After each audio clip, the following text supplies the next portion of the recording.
Behind Umar Saibo Kamara Mbadun the Walter Research Menka Doku for Center Research for Center and Center for Research and Policy Development Hakamunda Allah to Ninjambada Bake. I'm struggling, but anyway, Abaraka Bake another program Mutunyame. Da baraka bake comme ya fanya mendrong be gamenol be kontona sangola be police kontona sangola nimbe job kuna be kontona sangola ni musang baldi ane mo bale la bi personally ndemu ngado nyum protest ko ndring aji ku jama le tamini nyola ane mo kende bale mo le muyanango ake la moy mo la fana na la do ko respect le alama ala la jama sonia alama ala arjano diala comme ya la min ya fanya mendrong ale introduction ko nyame bi na kachabe ben na kule kan ku muyanango ameta diam lale anon askeno fana bil adiamo banakar adiamo bi dendi muno ubantale say waye ni mursi kacha ngamola opinion fana la moy anu ngaji fana mune keta bilemo be siarne comme jumale njumadi ane mune munke ngaji fana mumbe diamo sen ko wala compromise ti juma nyanda ka compromise juma ane in general fon munon compromise ni na politico do fana kacha ala baraka bak baraka bak Omar ni na program research for Center for Research and Policy Development kamenta wa bandul ko wala nga wis lu ngela boss ron setting mati jaw na boss mo nek baraka bak yaslam kamunta jannembe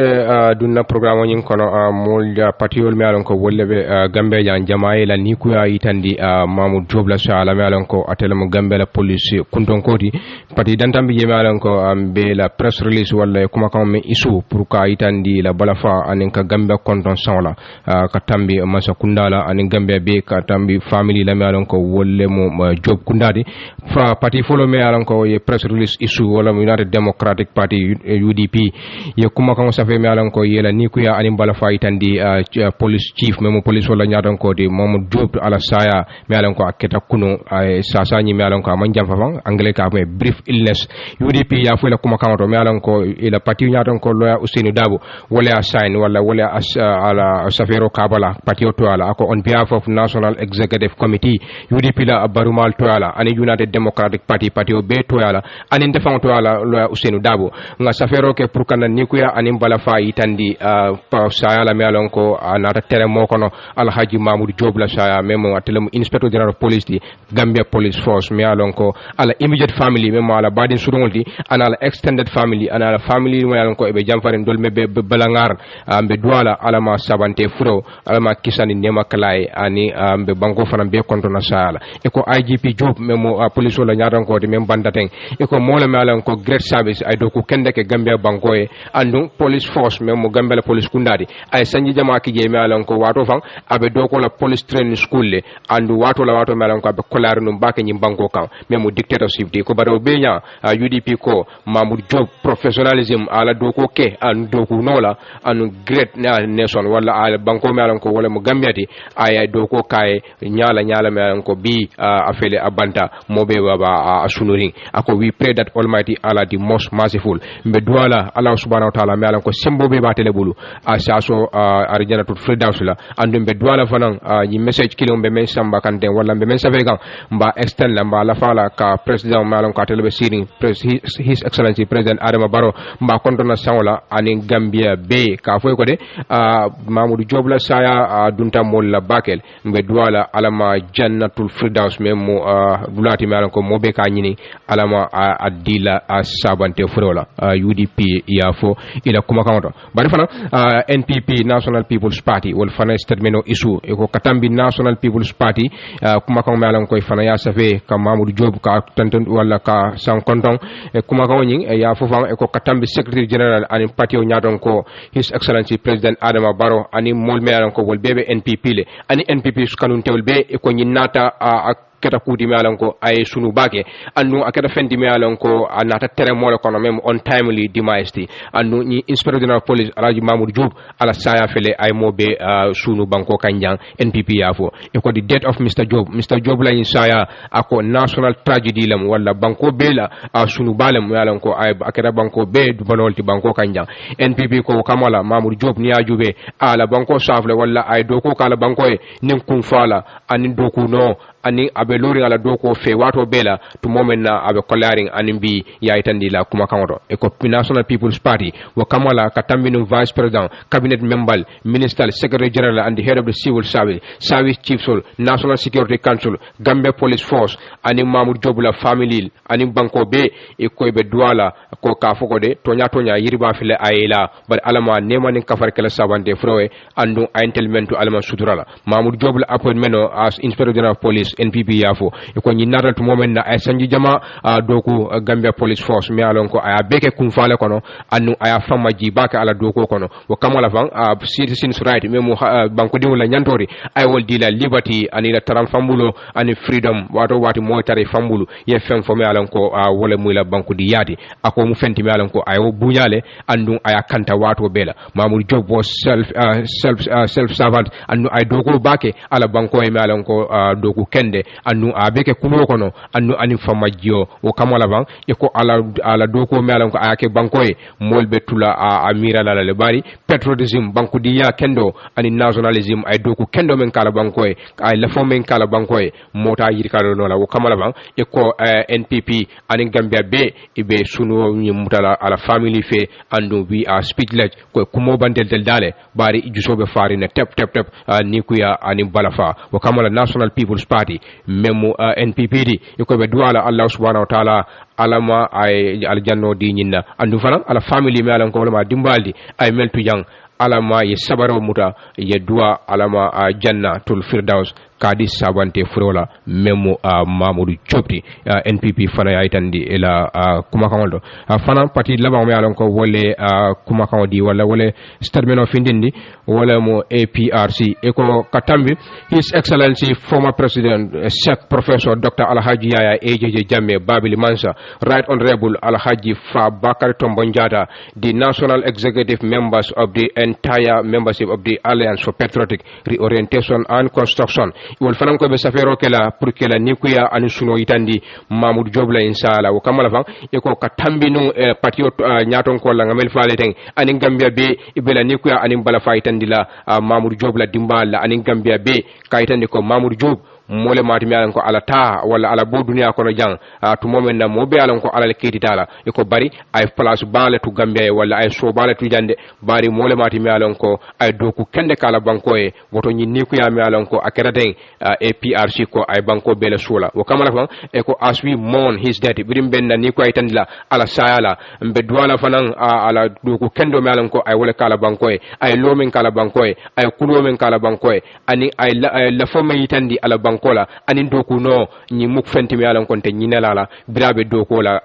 ka bo police kundado wala birabe lori ka bo jino officer fokana futa police wol bela nyaton ko e ko be duala alama jannatul firdaus mi alon ko dula mi alon ko wole mo dula kumadi alama alay wo diala for his family ko ala dimbala karola ay men to akoma APRC ko be duala alama dimbal nyili alama sabaro muta alama alay tanka alama alay balafa itandi wato bela andu mol mi alon ko wolle fana bijang alama wato bela ala ya bala fa jindini kan andu se sabari fana ka ayolon ko Allah subhanahu wa ta'ala akiti da mena don jombu katambi wala bari ay ba fala APRC iko alama Mamoudou Job mi alon ko telemu inspector general police membanta iko alama sola jannatul firdaus wo kamala bang iko be family mi Mamoudou Job la dimbaldi iko ibaytandile la wato bela ila suno anim bala fabe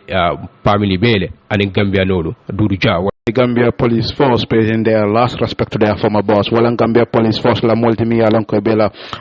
bunya lama wala tuma haramar rabang kikangila bo former boss ya memo Alhaji Mamoud Job timi alang ko do ko ke Gambia Police Force fa freta o place o memo IGP ti ka police wal bela kuntan kodi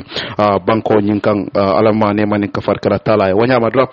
comme nga fa la nyama drop programme o nyin abalari wala nyama 1 hour mba wala kala dia mo la radio to nyimbe akamonda mba lanol yalla atal mi banda alla lord la ba je nyaadi le me yalan ko fa wala mo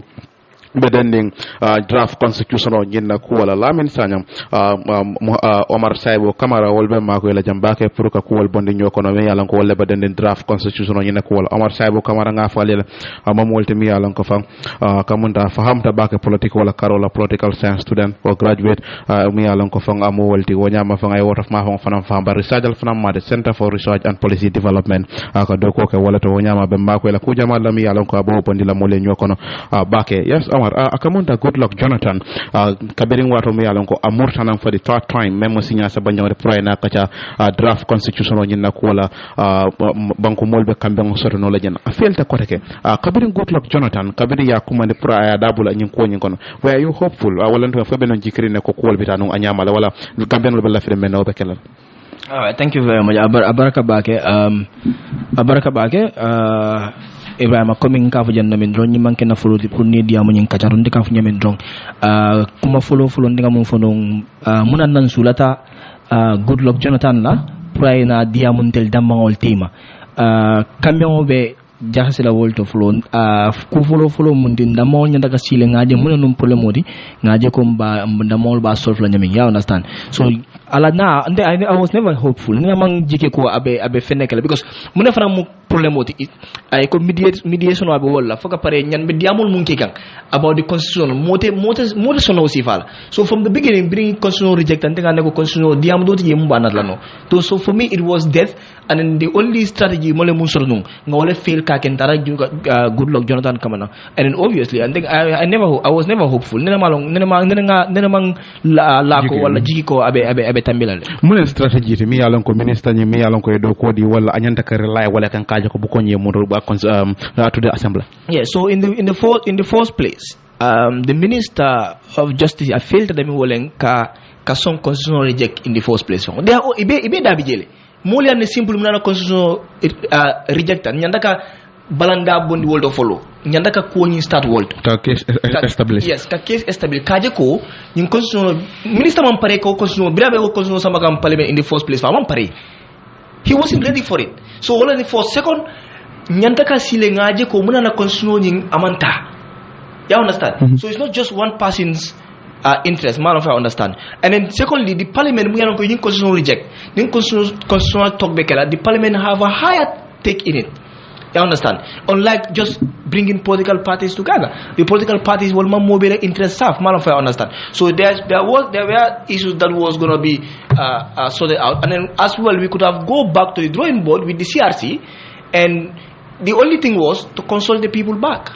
That is more like constitutional comme mo ka the people constitutional man kente tata man kente tade banku dingol for the first time Gambia mol findida kata ka consultation okay very well ka ko hanamadi be nyim banku gang citizen be nyim banku gang ala kuma kan be la moita keta constitutional so ni adara be revive back la ngata mol kan ko deke ngey nyini nga nyini na constitutional na national assembly mol wala na député li balanta constitutional tambi atele mo ne mira ko deke yes and we have a dialogue again and moliaje ko hambe sonna nyina wala sonta nyina man sonna way ka mo kamanan najira wala dula ka kamanan kani mo dan sindi bungo kono ale kacal ka molla interest la kaca bandati da ni mo ni bo kaca kono mu yalon ko gambe no la interest gambe no la nyanto wala ma tela priority de ka sonna bari mamira because of national issue national issue te political bondi no la je mamira political party ol ke la naron ko involve je wo man kuma wala kuma momenti wala because niya jube national assembly moment bebe je na la be la party ol to ala je so niya tay yin involve ni sonta fo ñil te ñin député ko suede no la ka itandi la ko tonya for the second time nanata je al keteng imamara wala channel odi ebe mira wala ngam foy like ntabe jam sainteng ntade fem fono la Ousainou Darboe wala Ismaila Cissé bi ko ntaman karri fay wala fulo okay ntaman sembo di wala sembo mu yalan ko isi kuma keno wala ku keno nte to yala as a Gambian citizen why député karri nga na karri le fay député mbonna opa fuladu you understand so ala interest I can hold him accountable easily nsita no yala nga fay ko ñinen to ñara ñinen ñanda ke I can hold him accountable unlike the political party leaders they are not yet into office we have not given them any power it's just a group of people more than mulbe citizen ala wala ko Ismaila Cissé keno president mulbe UDP wala ko Ousainou keno president why power more dira follow kan man carte faye follow. That's the difference. Man fa understand. So momo nimbije ebe parti wana diamo be siarin sa manga me fotolo kachalol. Momo nimbije kaje ko commissaire wole kumo munke ye kumo mum fem citizen alliance the interest ismaila be wala je UDP the interest nyimbe wala je, but generally that is not the interest of the Gambian people. The Gambian people's interest is for us to have a new constitution. That's why we build a new constitution. So what different? Man, if I understand, of course they can. Biriko biri carte fa ko fo yesembo fo don woyen haklo bulandi executive la executive president wala bembul president Adama Barrow banko be le carte fa bari danni drafo nyimbira national assembly aflota executive le kumodul fraje fan mi alon ko mandia modolier higher ranking government official kabona executive ya itandi la fi bala itandi drafo inale well before for national assembly. Among them, the cabinet wants president to have powers to dissolve cabinet assembly. So, aning ala term in office, yewo la finna bala itandile. Janna for mo jama fo fang anye ni priam le fang janni ala outcome ni janni national assembly be balana. Bari jama fo kan pro Barrow MP will not vote for it and aketa wala nyam. Etamra nye muna cause to this draft. Here, coming after the drone, take jikla tera draft ni na kola junale because one ndenga ne ko deputy civil mumbembulu fananke bring draft ni tata president ya follow ke wala executive ti yeri action munke but inyata kalon ko ni constitution no manke etel tati ni mu bankola luwalete luwa ni mantre je pour mo clier bankola luwalen ane akuma tala pour ikakari fansun ko jibe mobe ko kono wala ko be stata wol so biro keda biri manza kundanya wala president nyaaje constitution ma de febo ngane ko adunta la findita ay ku jamal tundi nyokono mu yat na nyin constitution man tano anyanda tar nyamin ya understand but ndela fana ngawoke ni ngaje dum bring taw mun na manza kunda wulta e dia president wulta ka ala mola ala kabal to babal ka me kabal ala ka fu nyul e wulta ka ko nyimumbe nyin buko kono aman dia mansa amam mansa febo an ol o tamo ntel banko dum nyanta kayta ndel ko wobuko manki je pour kam mansa febo o buko bi je la pour kan tel la nyantol bambadi ay na luwal londi kaje ko banko la ta nyato yesoneya so nga mistake ko woldo fulo bandanga nako constitution ngi atita. Are you surprised that president ngoy nyum fole no I hold the view as some other Gambians do that 2-term limit for all head of state of the republic should be entering in the new constitution. President ngoy afol ako miro membe banko dingol bul o mira kilim wala baate bul ko bank president ngo manya ka tambi 2-term la wala sangi tanna banko nyinka ako mira kilim membe ngol bul banda wa kilim wala baate bul banko. Are you surprised that ko mo kilingo wala ntuma the same people wala bina ko take ya fako retroactive nyimbe fewo? Yalong ntebuka la politician la bake, especially anas politician si fafana comme kodo biye ko fol don because kontano le beto wallahi la fam mo le fenga but ite al nako comme abe kolya la bakere ima anda foka pare nyata ka understand ko baro mo si famundi mi wala kamin to wol kafrin no bara man nyum ko faham bake among nyum ko understand bake ane mun ba bala fana buka ma ko ka ma ko ni no woden because mun fonkere in the first place constitution review commission o the constitution review process of on benara ni munela ko kuma mum ye wala ñun tam limit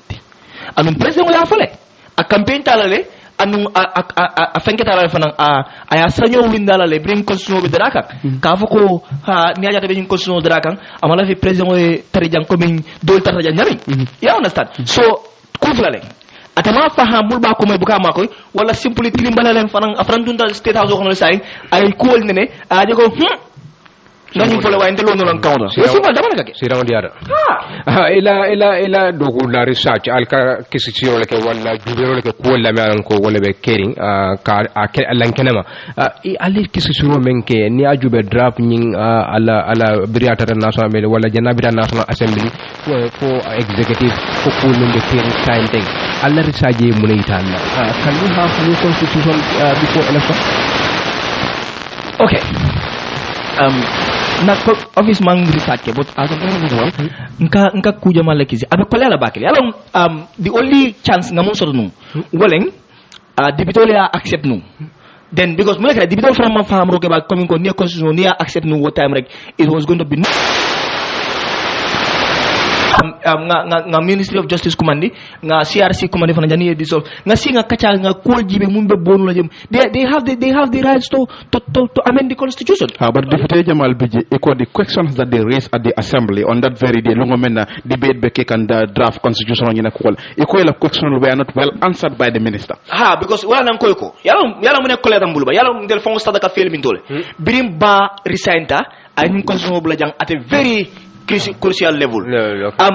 Dawda was just new into the system. Appoint less than a month at a constitutional defense. Among constitutional process among Jamal Lonje. He was a private lawyer, perhaps Bantakam, but remember cabinet Mumira, imagine Oderimu Ajibe Banaka Barada Bakel. Abaradale and Ibrahim for the work among Ninkaro Jabi Yantaka Jabinami. But Roman Katana Fold, what na Birimba resigned amante diante ko ngana ko ba ay vacuum le ay hole tuje ay kewole tuje kino mi yalon da male so kino sukino wana yanda kay batnu ay morso do ni focus no ta parliament jana kana ta wala ministre batani ministre nyin kutaya dale foko pare amang kol nyim faham num bake wana ay batal kol so do birabe jabiro kel anu franta bi ni ay man sakunda jube brina ra ko one of their top on the agenda yeme ko me an ko ay sula bake pour post jamme era wala reform de ka falindirol ke ko la yemel taraje abol kono constitutional reform judicial reform civil service reform security service reform ani reform asiata barnia jube reform minister nga jane commission lon janne report findita president onata tama sembola loi men diala atoto siata TRLC be on mambam follow bar diamo siata constitutional review constitutional CRC la doko ke afele ku pese mambo jabato itamira government for it failed Taliban India promise ko be reform ke la banko totally it failed tale nga humu na transitional wotinya tale yalong transitional kata ni sartulle la okay an sartul mun kalandi wala ka ngaji be di jane commission anin TRLC wol be recommendation mun kala o no recommendation be bambanu la mun ninga new constitution soto wala constitution ko no nteka ku danta la jibe yela lexe anin TRLC banda will have criminal prosecution wala ka mol kitindi me ku jama gamale sotla saying jumala be kitindi ro kala because the judiciary is also is of course independent but have connections to the government one new constitution to kana kaje ko the public prosecution department director of public prosecutions wo yo new constitution bondile an wo kake moldi mu yalon ko amantare manza kunda kono akaga fandun department mu yalon ko ay independent dale an wo be kala nun kule mu yalon ka simol mako no nin TRC banda kaje recommendation mu bedden nin kitindiro nin ko awol bonni do ni aji be fanan so do ni aji be fanan jane commission fanan jane commission be mun na wolen ka corruption bonni nyim banko ka en ngajele ko an anti corruption bill was established nde fango dogo ke bilo bala because mbedon dogo la national assembly sa o biro franti tamo because o biro mu nyanda ka sementu yandi loi mu nyanda ka sementu ne loi be ñu constitution kono so sa je ko ñing manza kunda e campaign tak kuma kawol mum bela ye bela boyndi because corruption o be janahni say bu ko mun dara pour corruption o titano because new constitution man na TRC frambe silaring the new constitution way loi jamale dum yalan ko asim mako no lan TRC la recommendation ye dum bodo framanta so sa mi jande min for me to babal ka fu mu ko we have a failed transition or we have the worst transition in the history of Africa that's what I'm going to say abarni ajube ati jane commission ye recommendation dol keleme alon ko mo ni yalon ko yela fewolta walla ko bela fewolta la woltara appeal contre me alon ko côté o turn down etamara woto mo se jikinyin TRC le wala mo se jikinyin commissional but after all no quand même fo wala mo ko sote law court TRC be recommendation mun dila wal TRC de mo kinina no e be recommendation le dila anu recommendation will involve government prosecution and criminal prosecution reparations and of course reconciliation TRC coming ila kolol bi always socks la comme be tonya be sotla nin tonya sotla aske no ning gambe no ndingum fral ngang blol kafu nyoma reconciliation wala chokindiroti ka nyo dia ni mbo fana sotla way say mu ne be kala problème di wala nyanda ka mol mum police nyanda ka mol mum kidini ani nyanda ka reparation di mola wala jo sayoti mu yana ko la fengol tinyata wala la mol fada o jo say wala be kala problème because mu ne be kala Gambia be dulal do mi ko akoleta bakel na transitional justice process especially na TRC abe banna e kavo sangume election ya wolen karre fay sangodi an karre fay sangobe jamin mansa kalafi mobe jelendilale akalafi mobe sewondilale wala ko mumbe o nyama abe kolyala bakel pour TRC askenode waye mbeslari mbake ko mun na constitution la mun na jane commission la askeno na TRC akamunta research yitandirol wala no qu'est-ce que sont les yitandiro ke kafa ko akamunta the National Assembly balanta draft constitution on nyame is a major setback for the security sector reform simply by riko sarfodol bijemi ala ko lebe security sector reform kono a complete contravention of the 1997 constitution. Do you agree with that? Wala nanko ko sa nyanda kanyina na transitional justice because the security sector reform is a major component of the transitional justice process. Ay bulu bale soro ni tara na transitional justice process because TRC be mbeki zikiji ni ajiwe mo keme na TRC mo tallu ni lulo be mu ni security force solid andung wala na nga security sector reform nana andung the 1997 constitution is so vague and I lual mundi lual be mol fon security mu yalon ko ite prosecution so la ni atare num the new constitution manna so wala nan ko the new constitution is the only solution to our transitional justice many deputy wal men balanta the constitution on yina kamanta national deputy wala na constitution on yin kon 1997 constitution section 112 I make it and the wala national assembly ni be ko mi yalon ko be wala kala should be dictated by consent and national interest for it fi many yalon ko wala balanta de yin sarfo nyina wala ndo yin draft constitution did they adhere to this section? No, they don't. They don't even have consent in the first place. Somebody with mommy consent soto, mommy mirror soto, mommy na mirror warta, was a lula no National Assembly bungonete, moli quartier faye, ye lua kame na lua miyalonko mola nyantol ni mola hakilo nyoka nebe buko kona, yo buko faye. Well, no, ila consent is zero to me. Kamanda nga seko seni li dundi line oto wato ninga ta soto drum nga dundi program mo nying kono hello seko ba live King FM radio 94.7 welcome to our Gambian Politics program. Yeah, abaga bake Ibrahim Jalla, assalamualaikum. Be kontonna bela min sanyang kontonna be ila la moila kontonna bake. Anim fanang jani bedula kata ko ka ni opportunity sees ka Gambia be konton sangola IGP Mabu Job alama ni mani kafur kalai. Aning is a sad day for Gambia. Renowned musician John Balago sego fanang banda alama ni mani kafur kalai dul be aning talar be abaga. Thank you. Kamonta Seku kadun kaja kono kamonta kaja nyin komi ngafo jamba ba dandi men wala draft constitution o memu maral kitabo nyinte kabre wato mi yalan ko ya bonde wala ntuma ya stroke out assembly nyin kono kachal be kiri pour kaje ko ba murni wala nyame bada kamonta nyin kachal mu fenet mi yalan ko filtele wala ntuma e boytale kabri e momem bula pour we kaja kamonta pati nyaton ko damal tema amanku keno hanisay pour kaje ko kacha nyi toben wala ntuma aylo in the first place nyin dialogue mi yalan ko wala be kiri wala pour consensus be sorono nyame draft constitution ni na karola ila no dla ba je nyane jara baga bake ni question ko ma da bake ndem mal kala jara anu ngam Gambia dingo be nyanta mal lale because during ya jambe bondije ko men kuma yata ndor lañu falinde doto wala pour Gambia third republic shoto because be kumbota jande ko 1997 constitution o man bete ya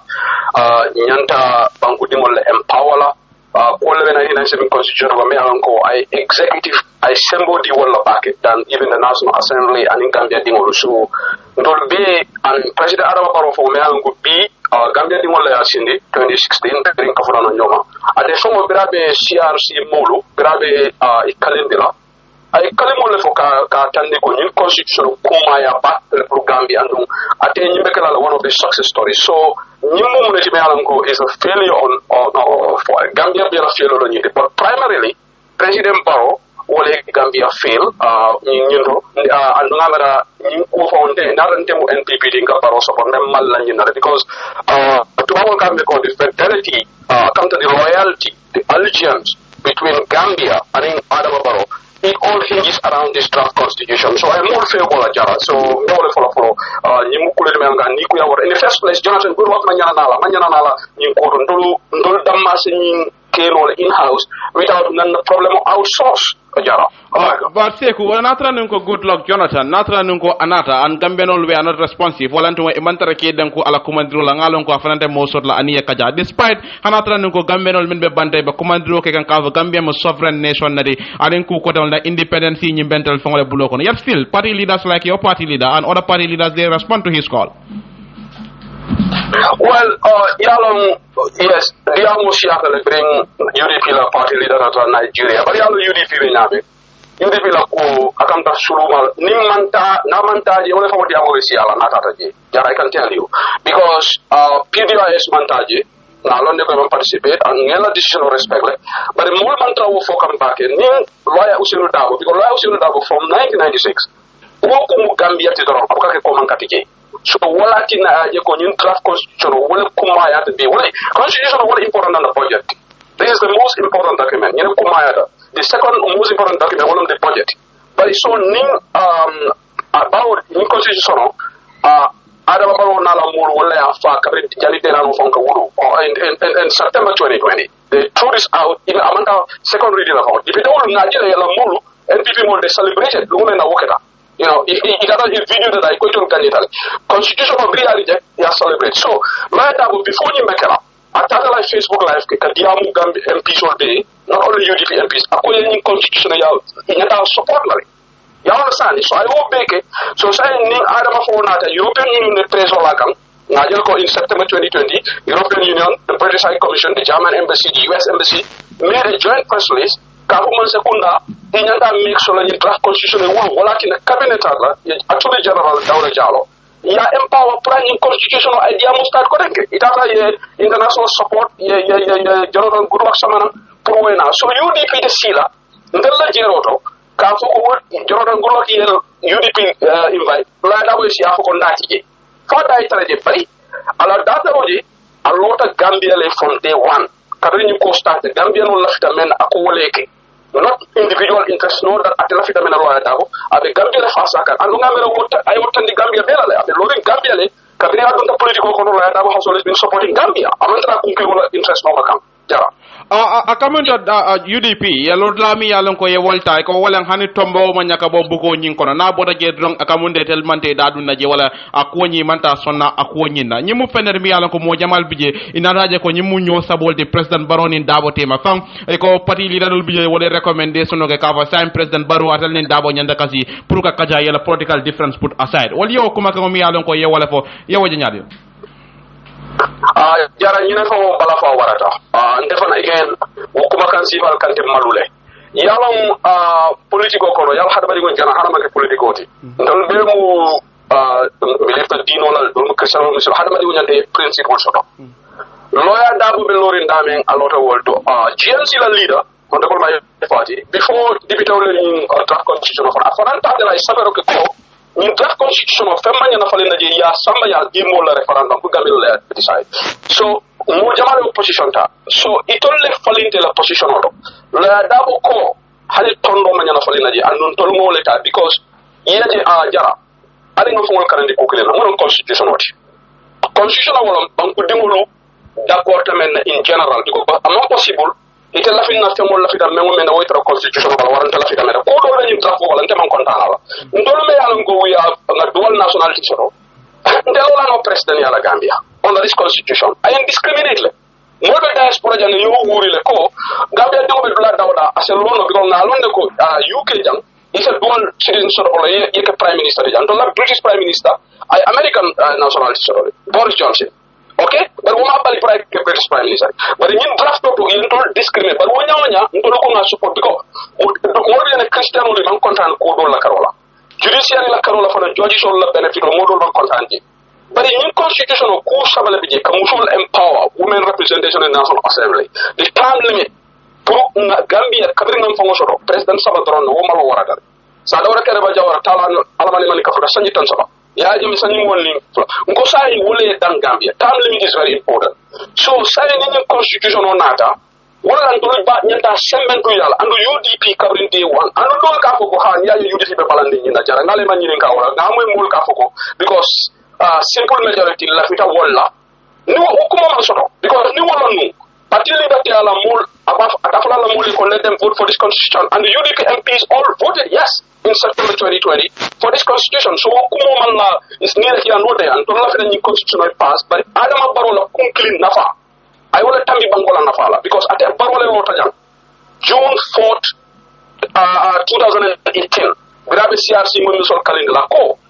I have one other Kejoto, Baro Pog. It's there. Ko, Ake Fanan Dakota, Gambia on Leba Fokanko, President Sida Gambia, and yonder time limit the Sotola. Barola you for a dollar.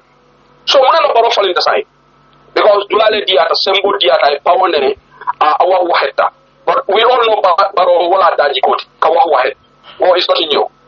Seku akamonta President Barrow hanatra nunko atefango mafo many yalan ko wale ma kanun tewol because mo mafo CRC ko president o member siring alanyin tampolo ay kondi ko momo fo this is something mi yalan ko ya viral drum ya kaji. What will you say to that? No woman jara sorry momo yo fo momo kila bira nyale fo ndolu diaspora jang ndolu Gambia di ngolleti atan anata janne adara Europe la America muli ñu pole namola ina mula ñi mira ko president la ñi tamo anyanta ka fola je Gambia di muli ya fole anu mula na president la ñi tamo ko mayra fa ka fuje jara fema fem fay for I follow that because nin adama la ñi tamo man ka fuje ndere ndama la fi adama wi 2021 wo mun na ñanto ndam ci sewule le mo do man la fay wi ko nga mere adama la wi 2021 mu Gambia la masi bolati alright bari nin atara just for example purposes ni awinta 2020 wala adam be sangi tanni rule le kala je son tolo ni kumbo ka fu president wal man nyana melaji sangi tan akam na fate kala so ni anyanta lol anu nilu ya dabo ni UDP man sekunda nada donc UDP ni defoko ni constitution on bari revive lale anu lo ya dabo natra ala ya ka ganyeta ala tamu wa be men kala je abi kontelale it will go retroactively. So retroactive clause will apply to any future UDP government. President will be at Gambia Bela Alpha, the Commission of Yame. I role model. I have Panji, I could shoot to Kumodi. I tell Adam Yanta Balan, Puni Diamo for Fundisanto, because Beaton Gambia Bela Alpha. Alpha Yanta KG. Alpha Yanta KG. Nakamo Alpha cannot. Seku yamira nunko it will not be risky atakala masila ngoti natra nunko banko nyintendenda wanyama atra nunko be maraka maral kitabo la miyala ko time limit man traje ni president Barrow winter 2021 akamunda stipulated time man traje miyala ko nyanda ka itendala ka nyanda ka jiwati jumala wala nyanda ka dawati jumala yamira ta risky la pour ka tenden ka marani 1997 constitutional miyala ko time limit man trakon is that not risky? Jara dunia baru form risk lagi. Yalon sana form risk star. Risk means sometimes if it is based on principle, yet na risk star. Life if it's something kale don't play no, you are taking a risk. If don't kale moto you are taking a risk, Jara. So dunia kude kerida wala moto ndero. But yalon the risk mental is for what it costs because is animal and ndiro. Pour Gambia being subject to the whims and caprices of only Adama Barrow. What I call a Nindroti for you under Gambia. Adamala in Tamo Yanta Kafula Jele, and Lumuna Yanta Kafula because retroactive clause like the time limit, I'll have to institutionalize the Gambia. And remember that in Adamala Tamla, so are you in supportive of this statement? Ko Natra Nuko President in Barrow Yanta Kasit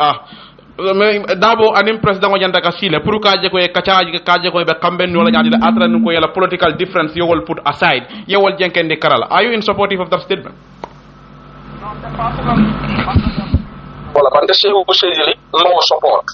yalo mol ka men ko de nyimbanke UDP versus NPP o Barrow it is between Gambia and its major party non UDP nan de jobate jala so be Facebook abe no we na sister ameda struggle ko nole ako adama Gambia fail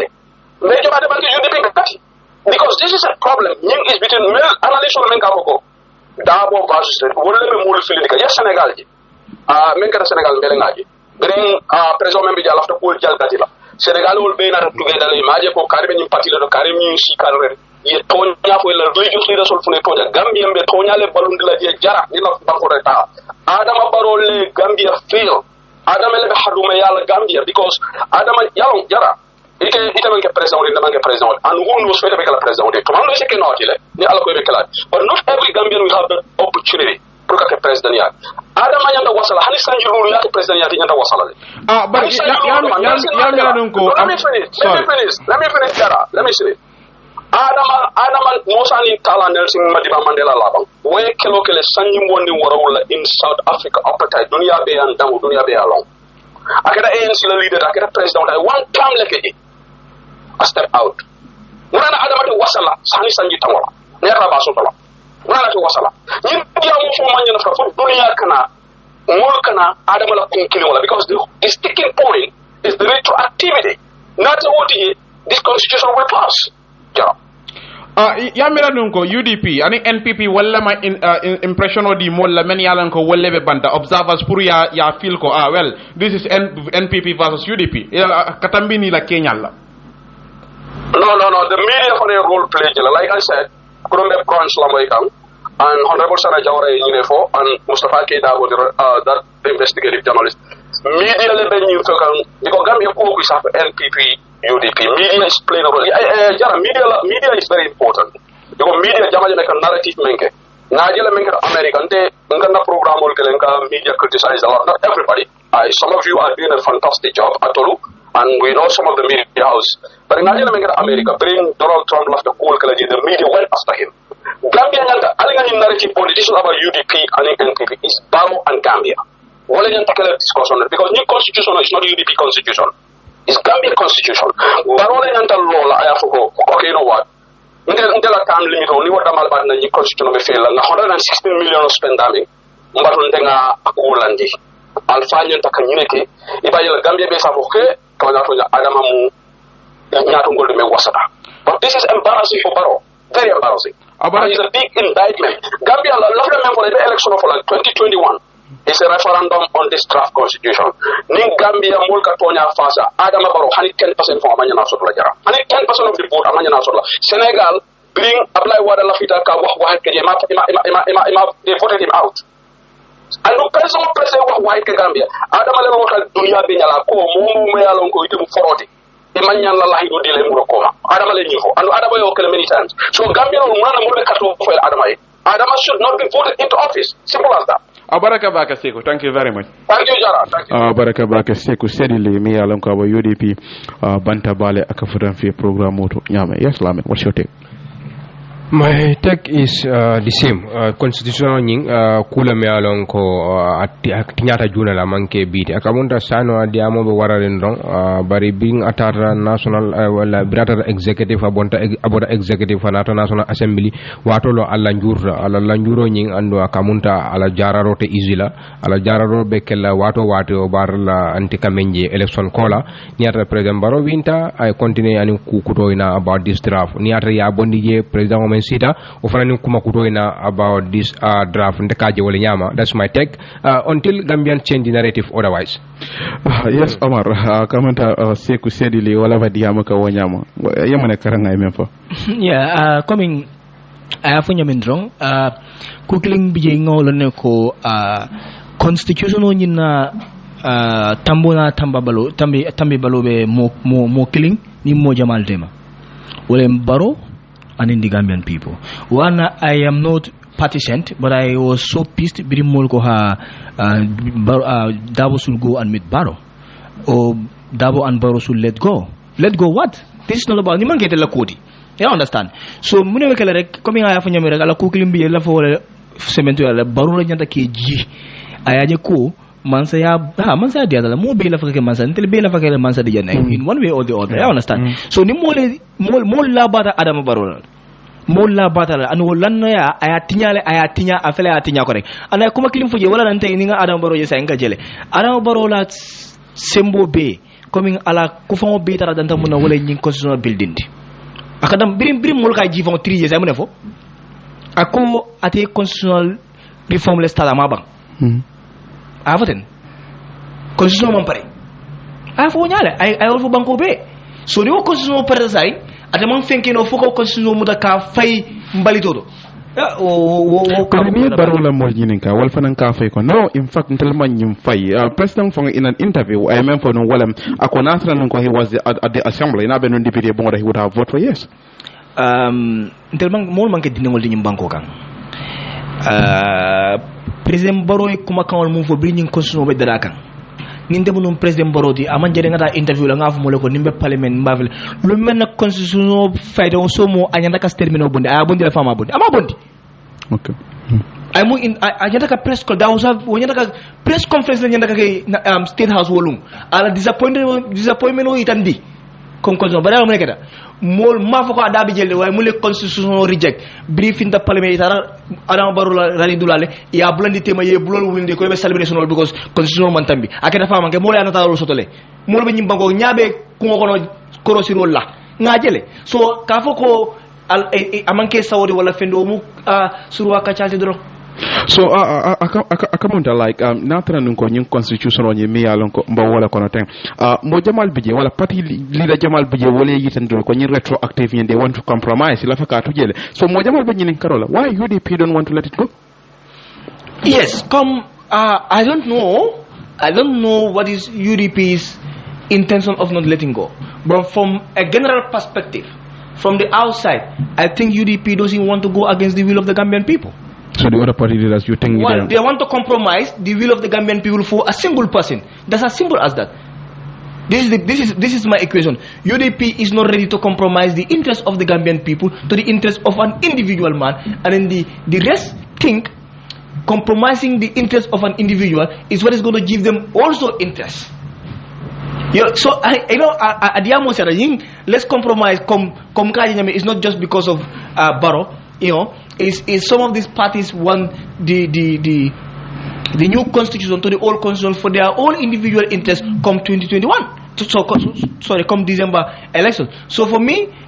I'm non-partisan, but I think every party says they have the interest of the Gambian people. And the other ndebe kisikisiro kela kaje ko ten UDP la lodula ning constitutional talk have shown that it tells lowering Gambia banko dingul lafta munna the rest e be lorne because lafta individual interest lamin yamira kata election wala atran ko man tam limits na constitutional among risky kata men president Barrow mol yeme yitande wala they want him to rule for 15 years in case natara ko akata modi mi ala kanyeta carte final mi ala ko wala kana nem tam limit man taraji ho yamira ko there are possibilities naka gagner carte final he can go beyond 15. He can go beyond 15. Asitano katambi sanyi tanni lulola. Bari luati jemen ko ay ko bedanna sanyi tannela. Ni arra ganyeta asitambi rextal in a sense that bari fana single majority fana ni ajuba rextal ate fana na side akamunta 50-50 lemde igwe sono ni ajube ni dara single majority la ese afana boy ni nole. So ni dara single majority la fana se gagné nole. Bari jama ka fofang ni arra 50% nyimbiye abe kolala bage pour incumbent mo particulier more than 50 sotoje no kata second round be kalale and in the event that second round kata political science sol ka fu nyame jama parti nimul be kala incumbent president wala kan me alon ko ka so sembola bari itel katala jela interest la jama ka fo ni windambe ministère place sur la anim place côté wala so president ni lada kan wolum change inde so wolbe mu diamo lete don bari the ultimate decision bu simfani be jumaño le bulo mo Gambia dingul they have made their mind ko until left mara kitab kudolla until left nga maratenne after CRC tara consultation la Gambia kono ni Gambia bandala ye safero na fe ya be compile ka na fe executive from executive to national assembly wol balanta akamunta ila balamba way me itandi wolam ko Gambia dingulu al sondale ko al kalbe marala tenne bandel modan dawol ko hani atakela ndel la interest o kono balanta wolale so wala nyimbe na fe isa ko wiri ni nyawnya isa ko mini ni nyawnya akamunta few people will the entire nation put into ransom be alon ko and we cannot forgive so soon akamunta modol be wol ko the drafters many bu ko nyin draft Omar ko walla multimi alon ko walla man doku kendo ke what will you say to that? No, I think that man gamino sometimes ki mira nyade doku kendo be tamila ka consumer of this kind yalon coming fenke afunya me rek mo mbodala non do sande of course momandi mbije mu yalon ko fembe consumer ko ne mala fi munna ha obije wa this constitution to Bible government is a very progressive constitution. It was going to lay a very good foundation, and then the drafters did a very good job. Ye doku baleke, ye doku kende baleke. In constitution be mola foundation la nu. So to mutraje nin dunta nun tat republic on no fere ñoy ngalon yo way nin constitution would have been a pillar for us.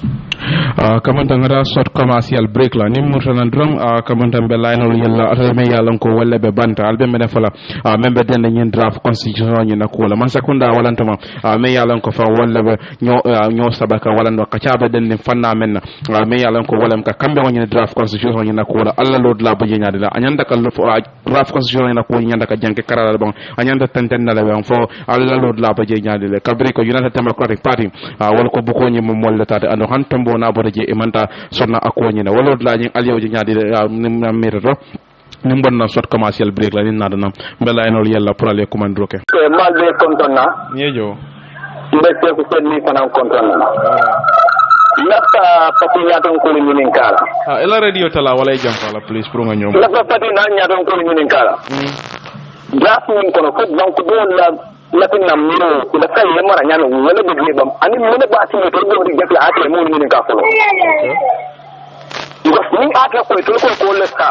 mena ba ci me be ken ken la wodo te ate mo ni min ka ni aje UDP do ni onna ko to so yalla ko mon ko dum le an donc dum da la tinna to wala ni so mon na nari rekla ni ka ko na concern ni so ni mo ko na reject e ka je ko te gambel ani man gambel ne gambel mu re mo la kam men la fita e mo maral nyaan men e do la ñu ni kala ko tan okay so mbal ton to bakla albe effort na naji abaraka bar pati nyaado ko haklu to bak ko tabri nata ñena fu dal na ma ñi ni ka ko balanta ñi dara atule mu na bar ni ji be ditel be balanta ñi point ma ini men ka fu mo la yaram mo sindi ma afa ko tan de balana ñi ma ngale ñi ni na fu ni ngale beje mo to ji ko ko bondila e ba fa fonte na sindi mo be sindi la ñi ko draft ni explain man be janni ba fa no a député sibinde janga aka mi ne so to yamul ay kala min fa ni ata wolam procedure ko ko balan kam pour banko dum le fa ni ata ko man balan kam pour président de mala fata jeni ba ko banko dum le okay man dani mom balam banko dum le de banda président mo ko ni adu pour ngam na ko change because of one individual ko kala gambia mistake barak tembe jele me alon ko ay abende toral tembe jele me alon ko to fana man na fa parce que muna na be président da mata jibela mo so na ko mo this person mo bola because of only president okay we manque leadership quality Africa our main problem is leadership so we can go for ka nyama muna na African leader fa on great power then people the same word what about the front ka the same word Amadu seke ko kaman foda baraka baraka thank you so much baraka akamanda ba commander la taka wolto nga wis nu nga Mr. Sehu Mbalo deputy youth advisor president nga wis nu nga suru program to baraka munda ala telephone be farin ne janning say nga wis num fanan ka Lamin Demba mi yalan ko atle NPP la diaspora chairman nga wis la nun ka suru program ko no bari kamunda ama bendino wonyama fam anata nun ko mbaka tata ko rek nga Mr. Sehu Mbalo nga try ni nga suru drum pour nga dundino program o nyin ko ka fanna tek moy wala lord la moy mi yalan ko le bedande nyin draft constitution ni na anani latest development mi yalan ko wala fentita ala karo ni na ela lord la baje nyaadi la war sante akamunta ala telephone ni abe faare mbulun kel da bari mbaka tala nga suru janem be fentira studio ñu ko pour nga fanam moy hello bala ngadi abijam katadia baraka ala katadia kay dalla banga kana ngalla ko ngalla me hali batala ga mo sin ko be atata na ta amu tele amu tata amu ndaw be la banga ngel de okay ando mol ni pati nyaado ngol mo ka ko nyama mo nyama keke akon sa men be banko ya men man dara banko na lon ni tay okay bani hali fa ne ko amunda mo be ta kan jelde okay baraka bake 9947512294 wala nombal timbe commander lal takan dame albe mena fara draft constitution ni nak wala mi yalan ko iko kacal memba kekan ala karola aboysala albe mena fara fanda ni nga yinta hello naam ebe live Ibrahima Diallo. Naam. Yo, mtalon fatu salon king bukundala. Okay. Adama Baro. Bukara na wotige woni mota kelo ni ala sonto on the 4 December woni ala be kelo. daya te sanja dingol lay di president na Adam Barrow wo bel singa moli e dingol sol konole ye campagne ko Adam Barrow ye ko defo moli mo man kadi min tin banko kanja Adam Barrow fonle lota konto le sanji sabambo le kel sanji sabo sida konyenta o kala dia tale akuya tale sanji lul sila o sanji lul sida ko dia ko ya fa sanji tan ni ni ala sonta Adam Barrow ni ala be kelo kala ni ala sonta ali nga si tek ngal ko no sika ngadi ala ni mo mo na ni muslimo ni salta ye bulo le ala dani kana danka de kadi ala dani ala titio te ni Adam Barrow te mandu ala be titio te la ni Adam Barrow te mal mba wutula ko super me mo ata bayla nyim banko kanja ali 9947512297 wala nombal tembe kumandir lalta kandame hello Mr. Jara naam enimbar hello chekwela okay enimbar de konton na bak ngejo Mr. Jara ni lamin tanya non ko di kade yo albe nyaadi alhamdulillah men bije intelu de tara tentel la de bari men bije anne atara e ko banko man Goodluck Jonathan nanyin depan banko e kara dole tijele okay bari de men fula gambian ko le te Ibrahima Jara anilla min tanyam bo konol tinyaayle baake momon be daami yeje mutal atu banko la tanya o manke futi meron ka benda okay molle fon balanta nyin na du me ko jakalo wata rinyim banko la nyim maral kan Ousseynou Dabo fintita la adiyamuta ako dibitolu isakata nyin e songala bari ngamu le ko nyin na modu e ko pesa la modu iko ite sonna la bi atel fon la radio to ali modu nyin kale ko te sonna nim bi ko te ke kana ko ma song wala ko kule de mun na president man finda suko ngele mistake tente para kanda mande kun sanyola ngelu dente ngamelo nyim banko kan ka jole bara man tara do ko tamandi ka nyamala ni men be tonya fola ka jola do sen le dabula ka Nigeria o mu idea si me anon ka beta da bake kunu ngapati leader do moy kuma do kula em jakali bas aka fa be blame ka la UDP le kan bari dum ngeli ngo tale ngeli nga alale dum nim monu tema mel bu ka tonya je ka to nyim banku kan bi Ibrahima niaje biate be diamna ni radio to bi alta kola yudi tin ko le fata ibaramata e ko be kela hani sayin wul jawya le benkan bar ala ci kitiote nin gambian ko lute ma media non ko ika kuma fumma mem man ken son na modi be lar do tano do do man kende be do bute do be lakira bar ala ci kitiote ni tema anin president Barrow nim bankunde nim man hakilo tu ni nga bero fay president Barrow même bulo kinne ko nga funku pat dalam ke koy la baraka bake ngin ta line auto hello ibe live hello kamun tama 9947512297 wala nambal tembe commander lal takan dame hello naam enimbar assalamu alaikum wa alaikum salam salam biya ju birkam ora de live kana mo fadia mola mendu balanta gulloge ta ya ko ko mo dal jumale atnal balanta aya fu mo le ko guy no so balanta de ko ni le atne balanta ko de hadia mo la bal da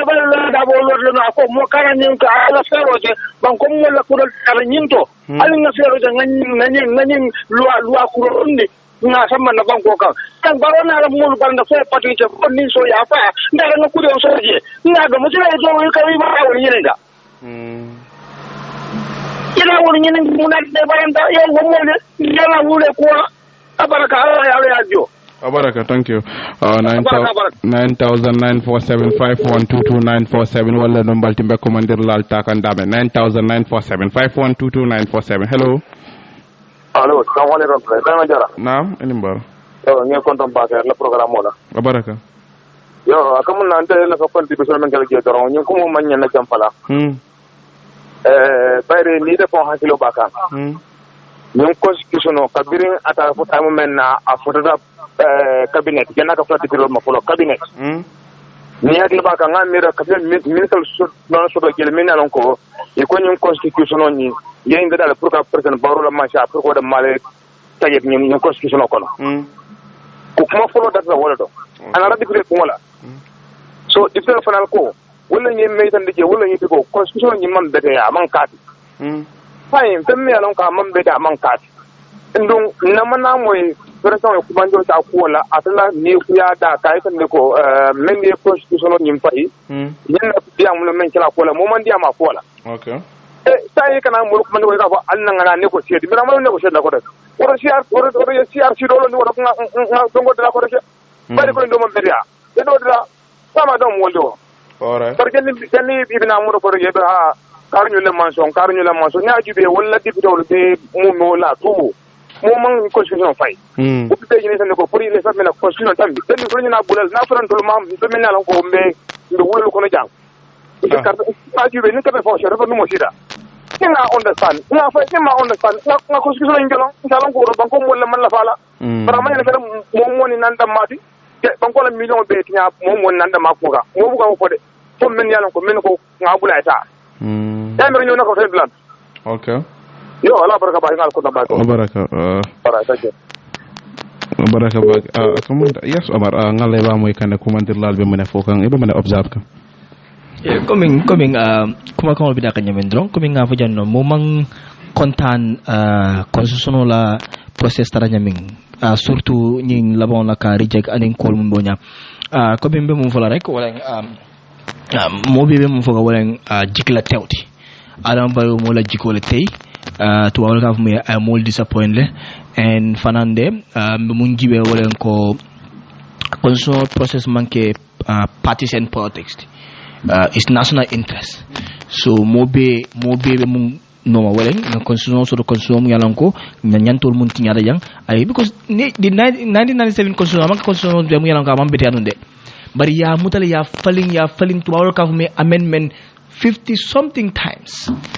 why mean go every year nga amend 2 or 3 times just to suit one person's interest so constitution ala tambo kuma no baga anu nyanda kan haklo no do bagal you know so memu fala mo be rek and go for the 1997 constitution, which is very dangerous for us coming to an election year and come to December. But what can we do now? Because any other thing that mole munkere, the best thing is to compromise. Now, who compromise for who here? What you know, being political party will diam the coming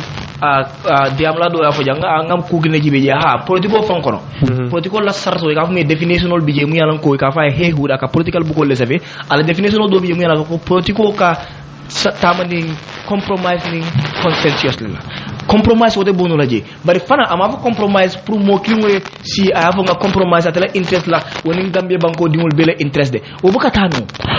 so mumbe kala rek fo mo kling fo mo le si ji anu nyi jiro be kala nyami mo kling ta jibe la ko gambia bele interest ateta against wo so nin ka chal si keno ransan wa ka chanyi fo mo le si ji nga fahamro nga ñoo understand ko nyin constitution manke mo kling ko di anu mo kling ko tinyaaje wala mo kling ko dalaje banko ko le be constitution nyin ko comment na keme sane kek sane nga sot la PDOIS ni nga sot drum nga dundi programme kon hello kek assalamualaikum live King FM radio 94.7 abaraka nge sot programme to nyame Gambian politics baraka bagawat good kek kamunta good luck Jonathan mi alon ko yewole bula pura kacha molte wa pour kambion be sorno la draft constitution ni nakarola nyame e kala kacha sinya sawanya ko daga aboytale wala la fa kambion me soro aman soro from the onset kabiri nga commencé da PDOIS alla pati al malta bula kacha nyin kono nyi latest development wala do nyi latest failure mi alon ko wala kera ali amoni to nyaade wala liaje nyanu nyaade. Thank you very much. Actually, I'm not talking for a personal opinion on this because I'm not speaking on behalf of the party. But as a citizen, I have a say in national issues. I'm an young Kusival Nadam Panalti Kachano, the Ponga, I'm a Kachamaso in Kula, about starting and Numamon is Okan. About 10 times to be some of the Yaman in the Holland before. Compromise man sort of in regards to some of the clauses on the constitution of and Kachala Moy and our political party we are ready to compromise clauses to be able to Balaman sort of the Holland approach into professional Tamoni. The Contila Yaman, the Walaka Palamba for the Atenela Diamond, my Manlo last of the committee established. Now the political party will engage more, especially UDP and NPP, to a suitable because Palamba have the one the same.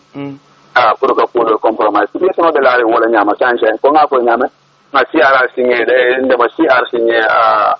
bula do ko la pour ya te le do ko kudande la fadon la azmin ko ay te la do ko moment wala nga constitutional draft moment ya draft de amoro de de executive ta manke de la document de par exemple tira de parliament document wala ke executive la document sanka be diam gambe tembe da men na de tira kilinda mala bi wala ko executive ko nana ani ñu draft constitutional na different from me alon ko ci dole wala fay wala National Assembly members won ye terol silol bonde je ni dara standing order 8 of the standing order wala silol yandani le ko e ti bilo mo no nyamam parliament ko yo sila fulol daba no on dan ko de tere do ti je ko abenyol men de je ngam ngol be exhaust la say ansa ko manke no wato bita kan ni akoro loi dol bi melalon ko na election o ma no na constitution ko kare woro jane election o be sile de loi fale na no melalon ko ada election o ma so akamunda ko nyanda ke hawje jane ba fa next 2 months dal ni draft constitution on nyanda kata parliament ne ya constitution kutora na tambita wala wata akamunda ko don ngane 1997 constitution la constitution be laare wala nyama tay akamunda ya fo la kumol kono la pour ka committee londi ami yalan ko wek kacala pati nyadan kol tema second to UDP ni NPP tema mo jamal bije ko this is national issue why are they taking it to between two parties même UDP ni NPP Akumada Fanta for a political party will point single guy. Not that the good like general negotiation of has been better approach was to engage the National Assembly members. Because political parties, none of the draft constitutional, they have a secondary say in draft constitutional. Secondary say, well, in people, what do men they are taking the opinion of the people, what do political parties have demanded for resolution for the left amendment of the constitution, because they consult pour yana ne de la semaine constitution ni na la ko ko mena promulgation o pour constitution na di bon political party will ma role so do the only role men so de wala kila party di mo influence ta ndani la ko an la party wala lo mo ni la pour ali support par ka ko te have stay there pour ka négocier because no party lo me ka ko nga négocier le en sonda ñu close do la man so ñu do la the authority bonde mundo because this draft constitution is Gambian citizens constitution and wala na ya ma député bongo me alon ko momo bambo di mo banko di yemo so de membe tiri to yara je bari meti dano sila député bongo so wala ne ko tuma na banko isi mo to mondial la me alon ko ta represent no de price yal to yara no be tiri ndaka monta be siro ko man banko be le to yara je so banen political party will damal kata abu je ta kon sondale sayen pour se pol ni kan kate fa kana kate par president nyanta ke sele jumale o mande de bonde mundo le. There is no law in this country, so it looks like the political party, they fail to understand their responsibility. And the more understand it, at the end of the day, you act very funny at a funny situation. Yeah, seven will Facebook wall. Every session, good luck, Jonathan Navajan. Session, me along €50 or dollars, di mole many along will participate. Is this, me along a wall dealer? So a form of attraction for some parties to come and take part. Actually, I came across this because there was somebody near Manjaring to mention, but he was part of the participants along Kabije. Akonya Konia command up to 10 times in the Panambita very every day in the Sierra New Sabaka Sainan. Akonya 3 hours the Manko, the Marti, Nasia 2 hours. Akonya Waronti, Hania command the Sanjay Tambers, but not position of Isne. Draft constitution will not assembly for the Namana decree more than after that until Mari Jagla. The Mari Famu to the Yantan about following Kamalambit idea, not following Taje, every month. And then Malon, I will get the Aponya, every session Monto, what the Planaka, what is about. But recommending more like €50, Yapaling and Medal Solatis, and will sort of $1 and euro the shell. It's also no 2,900, 2,800, $3,000. Aponya, either 2 hours, you also have at least none of the young Sabato or Lananso. I was still and willing to stand in full. Aponya, in a order. So upon the Machidi, so Akamundako, don't be a Kadeka, Yamato Kachan upon one of Pankola, where Kadaji because of Napulo Mendiji. The Kadaka will turn on the position already standard. So all are important about you engage the right authorities. This is CRC from Commandinole. The National Assembly members will come rather than political. Political parties are individual, and when they say people representative, it's about the parliament. Political leaders are political representatives. They are not people's representatives because among them more than after a political party. There are people who are divine. So you cannot go there and make a decision of the entire nation. It is wrong. That's why it has to be in the National Assembly. So political parties are the negotiation. They can't conclude so the Jumala mandate because you bank will bring in a left terminal draft constitution over. Bank will left terminal. So the individual Abu Jeka, Jekavo, Musonta Bank council. that is very fair representative nanatana, and it shows that for political parties they lack to understand memory na role text akamanda kachal kabiri be kumfaka ngendula nyindo ya meyita ni wala UDP walko ba hani feng na boda buko nyin kono itelmanta sonna akonyi na ngala ne ko party mi yalan ko wala be walto walman imam pata nyi koy bari ko mo citizen la you have a right to say whatever ni na la views wala wo lord la mi yalan ko ye walta what's your take on that ila standpoint yen kuma da ba ke pour ya understand ko mi aje draft constitution e ka ko eta parliament because mo be da draft constitution la ko mo nyente nyi nga ya ma reservations me la lon ko draft constitution ko do bi ndela ta wolle ci bari te kala je for example nyente nyi nga bi ni ko tamli ni mafla ko every president should have a 4-year term limit, not 5 years term limit. That's mine, that's democracy. Sangi nani ni man menkeno banko ka ita tenkeno la je. But in draft constitution for 5 years, which I accepted. And in other draft constitution la for Inspector General of Police, he will not have been controlled by the executive. You should understand that Inspector General of Police is working in the command of the executive. So it for Inspector General should not take any authority from the president. That's not anywhere in the world among Soroje. Dunia Daula democracy is done. So Gambia cannot install certain things because good practice is very important from Fatah Laldo. That's why we have to go president man who will banko the highest authority. Because when Niba Bondi La Palace or impeach, only 50% of the population is Sula Walla. But when women appoint the Chief Justice, you need 75% of the population to Bondi. What democracy is that? So when all our observation this is why somebody deputy vote. Not the committee state, they have the right to amend, they have the right to delete a clause, they have so process. And if the committee state they will invite the CRC, they are not convinced. The parliament has the power to delete. So when they go, their constitution of the William and Nana, I think that's not the opinion of everybody citizen. But now for the people represented, they have the power to track anything that comes from Bondige not like. Lumala ko niya bula adat stage be full men de fo kante de mulbe balande menaje negotiation on sinano jele si ben and the best place men go gambe no the opportunity so the follow what is the content because the CRC na executive members will invite land so explain every clause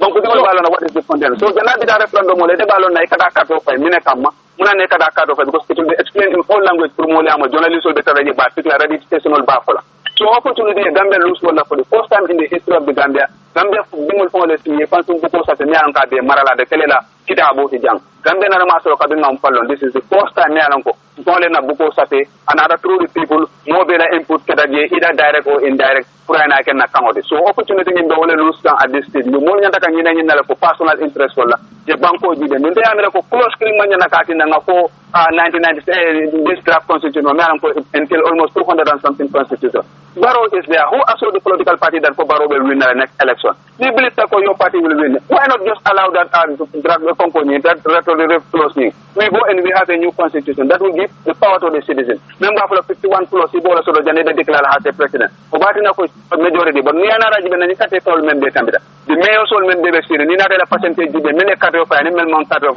Melman Kato will let you have a Melekato, but still now they are here. They are the authority of entire KMC, entire bandit. That's not democracy. Majority must like you before you represent them. So you demo is the man with the draft constitution. That should not call us ransom. We will not have Adama Barrow to win the next election. A political party will be baffled and they will party in the next election is our government. So why are you so bothered about a president of first time will continue, Pakana continue? I think Nadra will modify Coco 51 plus Taraje, while accounting at the sport Taraje. Political party will keep Balano, is very transparent. But president I'm going to be the contest, they tell the fun. Not a time of the country, and Ofana is debatable because Molba for Nita Lua de Capologo, and Manaka Lua that are more promoting the Mayo target. It is democracy, Mulma accept. Yala, Buka Lua that are promoting target. And Nina also did it only targeted one individual, whether Adama Barrow. There's no other party in Melanco, it starts with one term, about until only one individual. And people have to understand that. I will not say most of the time I talk, draft constitutional failure, Mulba level into so many particular issues. Neither the drafters, they have a part in the failure of the draft constitution. Neither the National Assembly, they have a part in the failure. Neither the executive side, they have a part in it. Even the civil society is just going to have a part. Me and the draft constitution on failed because in terms of even the religious leaders, they contributed in terms of the clauses talked about the Christians and the Muslim communities. You could see that, vast majority Muslims are saying if these clauses there, we are not going to vote it. So the nation was completely divided. Mo Jamal Bije quand même fo wala natra nun ko yenyim fanal be compromise wala la Jamal Bije low threshold pour que président impeach anin ku ko dangal ni wol kambe ngo soro do fanaji na quand même fo wala président fanan for only one clause he can also compromise. But kabring the onset ko commence da menjere wala président wala said there is no compromise. Is that fair? Yeah, definitely. Like if Adama Barrow is a president, he's a transitional president. So let us send you also the Nana ke wasale. This send you also the Mamina for the getting and complaints on Nico and post time or the Hano be for the Nathaniel do the name. Pure continue. Sakako Sanjit and the Sanjit Sabada Maladan Banco de Mogul. Mamma Dali, if you are very genuine, Yandaka Motimian for Yandaka Sola. So Mamma Yandaka Catala started, but not of Balanda. First, I will about Nadum. Full constitution of almost 50 something close with the Mafala Yamo for Energy, the Forum and the Jankaja Mall for 116 million. So there's $122 million spent on this draft constitution. And it's very important for our data. We see the town alone on Banco Kanjana. As a borrow, after assessment obey, la cross obey, covering Yimbe Botala. Who should we held responsible for the failure of the draft constitution? Yandaka Jumala Bulo Mutako Wala Asabo Yambuko in field. Actually, yalan democracy ni nada puru wala karola rek mo tamem ko we have to ni democracy ni nta democracy is always pen wala melon ko people la decision mo ni ka respect le ngaje mo do le blaming the National Assembly members, but National Assembly members because you may not put it every member you should be guided by your concern and the national interest. So if I am national interest, it might be different from somebody who is because national interest is very wide. So when your party decided to do that democracy, do through a democratic process, and it was rejected through a democratic process, we have to accept it. So blame game of science at the Nyamen Dal Mota, but what I can say that let us put the future of this country ahead. Now, this is the first time that Gambia will usher in a third republic. Executive bill samba at the assembly, natra below him pastor, it is a credit or a plus for the executive. In a case executive bill samba at the assembly, it feels it is a failure for the executive. I'm now asking Nyanda Kajumala blame. Actually, blame no in other way around because first of all, it's a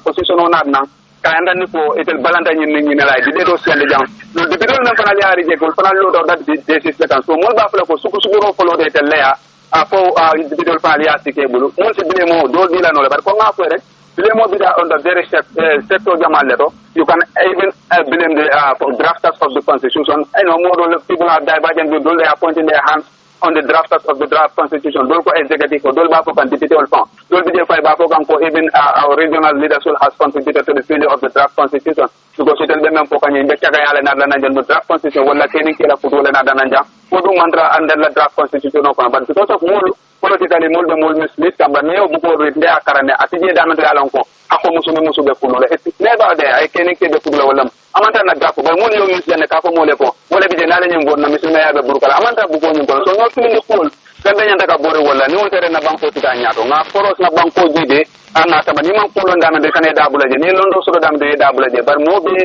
kada fonko de expert in every area wala ni banko ta dende ko mo la ta dawda hanila haje tije mo be si jame mal londo so da be jamle be mo misbidla an mo ni banko kay mo la so de la ta men no son correct ete buka mo jide ko rek eta lon ko apodante la nyin karle bu rek wonante de sonna wala wayat na ko ay banko ta dende ba Abaraka Bake Kex, thank you so much for joining the program. Abaraka Bake KMSN Sane Kex akafutan fi program to nyame. Ya mwile Kex yemineko. Na Kex kumo banne akamunta wolle be cool kono me alon ko wala nyen drafo la problemoti ngalon ko diamo siada nu diamo be continuer la aisia janni election politician be la kumol forale banko dun fanam be la kumol forale bar ko ngafo nyame rek andala stand momenti wala nyen draft de maaje be tambila sainteng ka wato men jabe tambila wala ni atrantara election la mon sa kundana falindani president baro gambia di wala wala tombon pour continuer anin kuma ko don sir akuma ko don sina nyen draft wala ko wala be falina nyame ni ata yate fanam bondi le sa kunda do sida di same thing fanina ay fero landimbe luwanyu falina nyame bari men kuma da jam fa kuma da ise wir nyawya so kumo sendi nyawnya mo dantane gambia be la kan boyndi yes Omar what's your take kekse menofo all right coming afanya mendong because from the initial stage building kakata kenying radio janka mum fo wala the failure started biriye National Assembly neglect and I nga kes mo la ay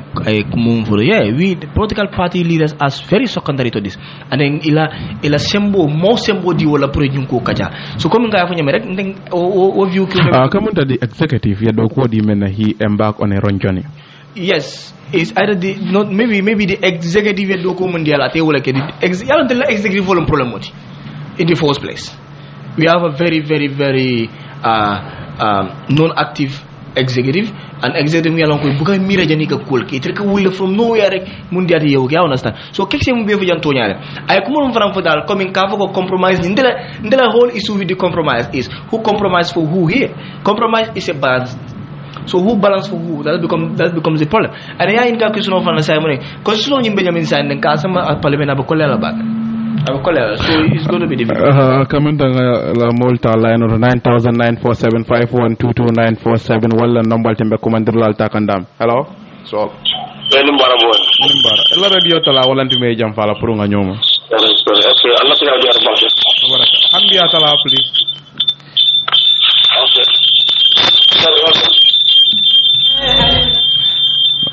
Kamu tidak ni tapi dalam radio reguler lah. Hello. Hello yani. Bujang. Ya, ini mal. Naam, eba live ya. Ini mal yani. Alhamdulillah. Yo, ko program ni me interest rin ba ke? Ni ko man jam fa ko na ko. Ngela ga menol da ka ke le barol ko ta ki jandi na kilo. Okay. Karten dalla man jigo shirala. Aji jigo min dinde men nate ma hoti jale. Mo me karten yinde bula ko sagi saba. Mo tan ji sabo kala ngabula en bude fa bi nan fal. Inde mo tan min wala abla kala gari. Okay. Man jigo sarale. Mo kana mi wala fa. Ora abaraka. Mo kan melu de kana de ana mala jamba ko ka jakko rek. Mo kana mi la fa. Abaraka ba. Hello. Ya Ibrahim Nimbara soul. Allah ka jam ko mar ba ka faje. Abaraka. Yani naran no amul ba ka famro so benno amal ko disore de ko bara mu ngento na magdo mi ko banko kam e ma access to ko zawi so ko Facebook ni so yalla mbe kere drop ko so ni ko so. Du kan ni ba war ba ta ni aji ko min amen ko le mi imbat ala min foga de ite wala misal be mi foga islam. Du kan mi ani do na be Fono beringa de ko ta ko so be ya di science le ya sam president Mohamed ya karana ni kamanna no ani ko min digi wala ko dambe fe wala ko mbokam okay da na men digi da ta be ko so kana bara mi indi men ko lamba no protection wala ko very important ko mo ni jam ko re mi be jam no ani experience ne be very important wala ndanga di ko blim bak mi yal ko kudi ga ko nga fe to suno ko nga suno brakam bi le mun do okay anum kana individual ejuna men nyata men juri dina wala banko be ara ko ite bu tan kam ko bis ko mo ko politique ga na men juri banko be ni to kay ko ta republic ma ko so ko no nga inda banko do maral ando ko man ba do ni ngata fo ni donc abul ko do men ga dina war balale okay Allah kulli ko ma ko mo me ko ite fo ni ni mo banko do bolo kon isonda sai 3 years mon bi for 5 years da ali alo kayen tele fo da mana may soké o do banko do la ngento ni la fi do ni ifana ngento mo ramol kan ni nga na azuka no nyaadon ko lo garanka ñu kasu la karo ba ba men ka wala ko dum ko nga fa do suñu ko no e patiki le bureau de cour le bureau do wala man ñu melo so kay ko ni ko suñu ma ke sun da botar wala nga UDP ko sigi ala so tan ni ni gambe do melo do ko no ko farol ko ba do yiro ibele ngento ibele ay ya fa ni dol ma je ko CRC ya itra fa gara so foto kila viola mo dravo la ya bella mo ya be ko ñom kaji ko ka so nan kaji ko gambe do la mi ran so men ka nga fa do suñu ko bi ala ko fi do ya fa do suñu ko bi abaraka abaraka 9,947-5122947 hello naam eba live ya naam alhamdulillah mi jawo okay ya mina ko ko ni jama ni mana siala ko na ko to follow wato wato ya kada ni mutu fa foka fo nga file de skino ko ay si gambe people be minto no time be siri de famne fo okay I think they want the interest of the brother the first brother is mali le balanta and why they are interested to come back now, you call it a pipeline, correct? Okay. So I'm the for all in the call, and the looking for and the for call, and I'm yamming a town yama. Okay. So now and then they're yamming a town yamagi. So now down the phone. Okay. So I'm going to condition about a number that I work on was a constitution enough. All right, Baraka. All right. Okay. Right. Akamunda kaksa folenum ako pen yalon ko wala ka participate nyin ka janyo every session e ka €50 e ka wala di wala ako waya sabu do fama kay ko ndede ngalo ne ko na lord lawe dame o besenari na barhan wobe. I think this monetary value we nyanda ka commencer de kanyum bondi je. Let us try to ka banku dingol ke reorientate wala ntuma ke kachande kuge kayta ndila kodo manke fente. You need to love your country first. Anytime ni ko moli ko nanan jang alna lillahi alay you see 2 or 3 people but ni ko alna nan jang sama kodo la bijang janite be fu la jo kare jambe fande. This is something that we need to change, and in fact it is really disturbing us abem batandi kan the national issues kono. Let us take money out of the issues like this ni ko kodo bijang dron sama next, and in fact afara nyamente next lata ko negotiation be kirin fenka soroje more people will pop up. That particular deputy has said keks ma to bare ako hanatra kacha kera fo sinya tanga te be ma bela bare €50 or $50. This is ridiculous. So why tan ko production at some point de kala fika banku dimul do handile in a sense that mo ben Gambia be son ta kawmen na yo bar maral kitabo nave mo dan tay balala after mo dan tan kan kumandi ka si tabulo kundo ka Gambia be la ko kacha. What is an insult to us? And after all you have been given €50 to go home with partly yakodo nyinta ina say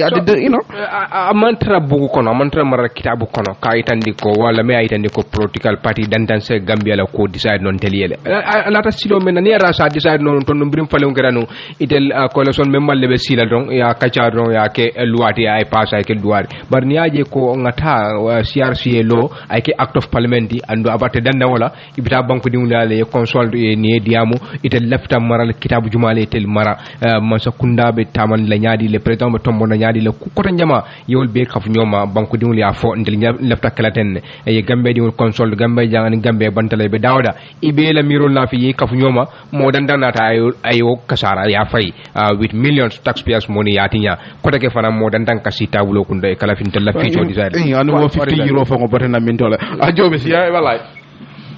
baka dara yes ya mbeko yejo kana na constitution na jawo ko tuko ko mara baage ay okay na da ji for in 2016 wala kana ba ko I can ko before money amount of money used by no constitutional quota why not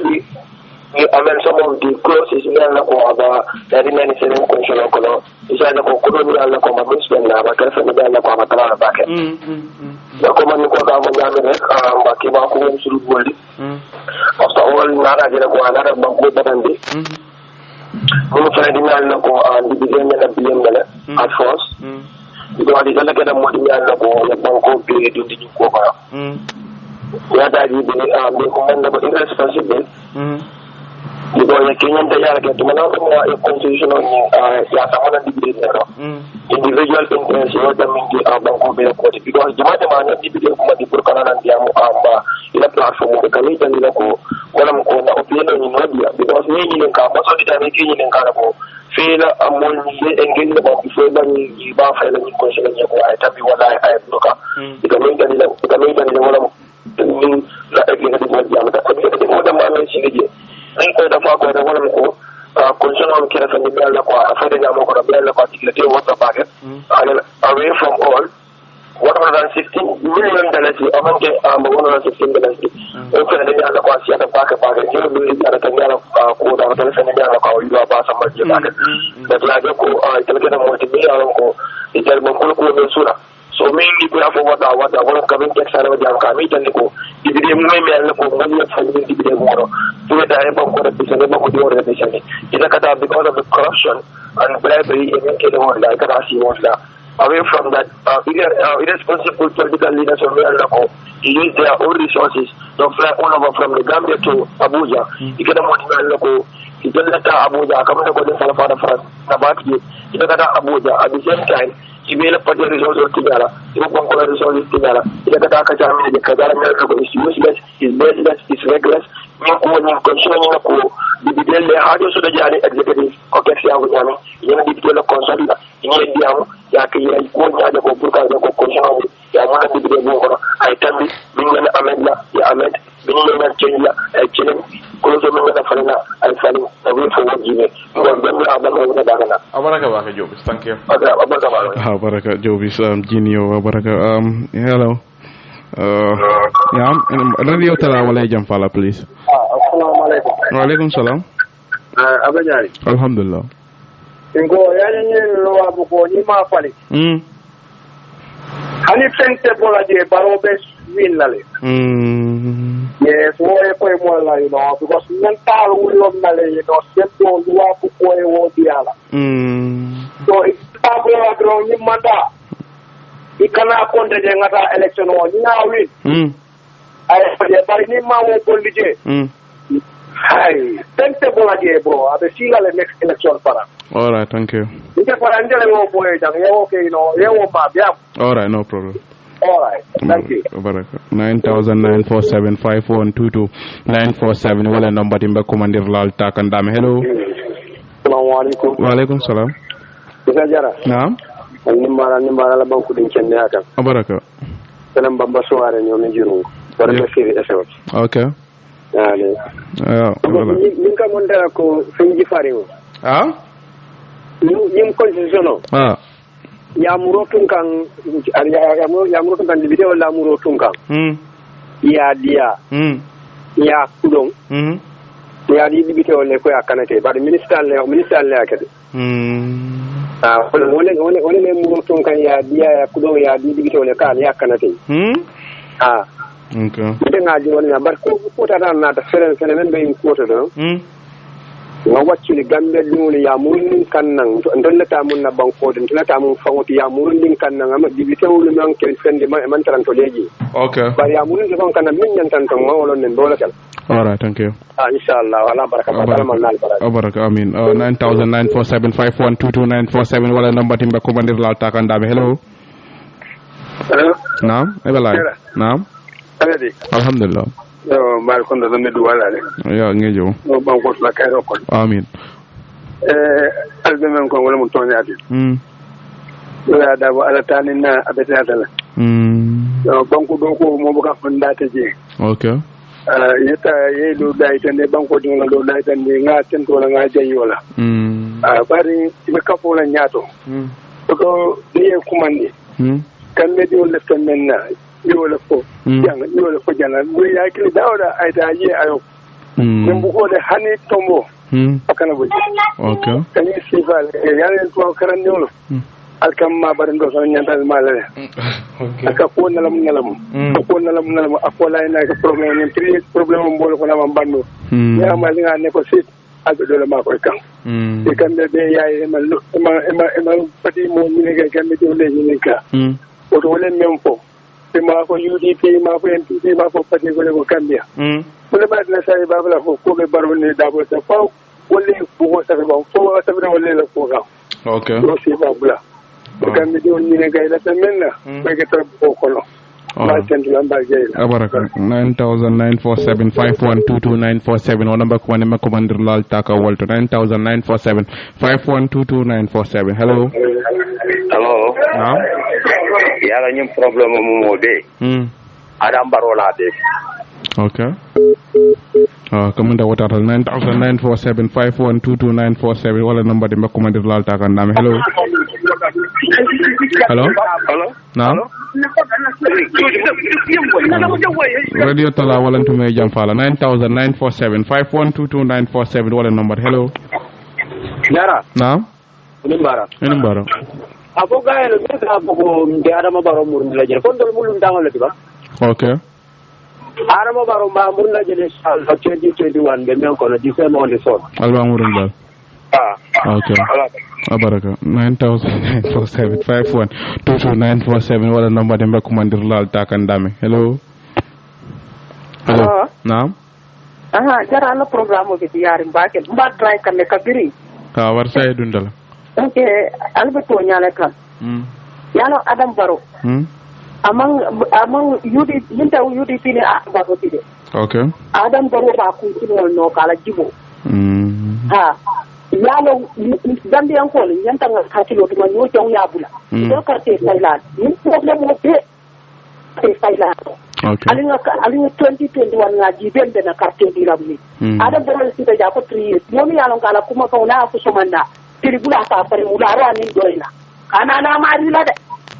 wani tol bo problem ko ndu nim problem anda ilaja ne ne ke dira na ta ko sen ko kariwo ay sanji fulale amurda muwan ni kula adam baro na mo salin nan de tirim ba ji bela ntel gambia di wol min da lalan ka inta bande la no fangan dum kabirin ya jame na de tani shondero le be nyuwan ni mu man ta mo kende moni ni akumo ko 9947512297 o number ko man fa ko mandir lal taka wolto ka kam to ko bakan sifal to ka wol entertain baka hello Lansanya. Ya, abe moy ka. Nimbara. Ngalla lunta ko konto membe je. Alright. Ay kuma kawol mem fo Idrissa Hatal. Wala bu ko woti mo nyanta dem fola. Okay. Ni manke ko mi Adam Baro ni loya dabot. Mu Adam Baro ni Gambia di wolle. Okay. Because loya dabo birin dibide constitution bi da dibide loya dabo lo tane dunia dole nyati wala. I have a contributory constitutional bula I start. Okay. So sorry, ni wona dibi Adam Baro la mo li nata o constitutional fay ka salibire. Wala ta Nigeria loya dabo ko bankol la kawale mu nyinte hanna tara tondo mo rajile yuri fi da taje. Wodon don loya dabo congratulate. Ya da wala jarta ni banko en toriye Adam Baro ban jari ni banko en fenna Adam Baro re balanta constitution anala mol so ye muru fi sa damma le muru si no kay no ni ka ora so nter banko di wala ka wala nyinti banko di wala ka wala ya dama wala bunya kam andu na support wala kam fana ora abaraka ya ala baraka 9947512297 o number kumandir lal taka wolto hello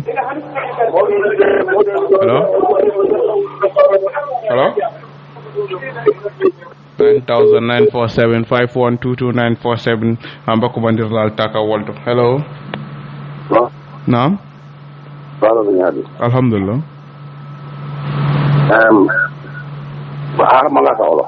acha no problem okay, mangi dem all the time ngeen do programme bi mangi dem. Okay. Very interesting. Why ada di dem na ñew na yépp. Man political party yo ak MPP ak DPP ak everybody. Ko parti bi da ngeen sonal trop. Okay. Illa wala li dem na ñew na yépp su fekkee am na ya ngi dem. Ina ku nekk ya ngi fay personal interest. Ina ku lega mu ngi sel lu ko febo. So du ngi febo Gambia mi de. Okay. Ema kunne kare yagi ba kare kai sakana ko yecho bi ni mangura ni nangu ni na te man da ma ji amani no wor ga be na ji la wan bara ji yo okay legi bu lolu ñewé legi ben na 5 years ci mom la ñu wone jox parce que am ni bi bi tan ya da ba woré to ga wona xam nga ku tok ci tok ya control hal ya control et puis ni hal mo le be yobu legi adamu ko wone nekk ak wona 5 years bi bokku ida force bu wi ñeneen ñaari kaar yi war a ñëw next 15 years looya daabo fan la ija bi ni toll moom tam loolu la moo di fenn so lii mooy wax bi yëpp kii mu ngi forcé bu gën a seen house bi lu fa nekka bu gën a dëggee la ok 5 years yi 3 years yi doon wax daabo mu ngi happy mu ne doo toog 3 years 5 years ngay toog léegi nag bu tam ubbeeku na seen house xaw ma ban palaat boo fa nekk waaye ku ko mos alright jërëjëf ni mo affaire bi alright thank you kamunta wala kala commander la la bango timbe men tala programme woni to radio do ko mo watol tan wato men to radio bantala fereng ala baraka bakal be wato men ta programme woni la moy ya baraka bake melbe King FM la moy kam birin talan nani fo sayan fele liro sudara tonla mbe fintilla wolto ka fale ko mbe murlan soma talantang anin klina suita ngana kibarol dialla mel findida banko kibar katol bala anin telephone kibarol ngamol be tentu ke jayi men be ko lay mandun non ke hako dano dron ka fo se ka fo masoma talantang anin killing bar kal tentu kal jayi dron alla la moy kunyima fo soma ala baraka bake fo sama inshallah talantang anin killing ngana kibaro dialla kibarol men finta kibar kaytol bala anin telephone kibarol mi yalon ko ngol soto janni wo Ibrahima Jaro Lamin Sanya Omar Saibo Kamara ka jayi ka tento mi yalon ko be num fejan ka beren talal lulo la fo ñewato ñina aka fotan fi programme ñinto nyame ngata mo molti mi yalon ko research la made aka do ko ke Center for Research and Policy Development aka do ko ke wolto aka fotan fi programme ñinto nyame kal jayi kal tento men fanan ko mande ani mam men soto no wolbe aka fa ya baraka bake fo sama inshallah ngana nga programme di yalla janni wotron pam Ibrahima Jaro Lamin Sanya stay tuned ale radio Bulano King FM radio 94.7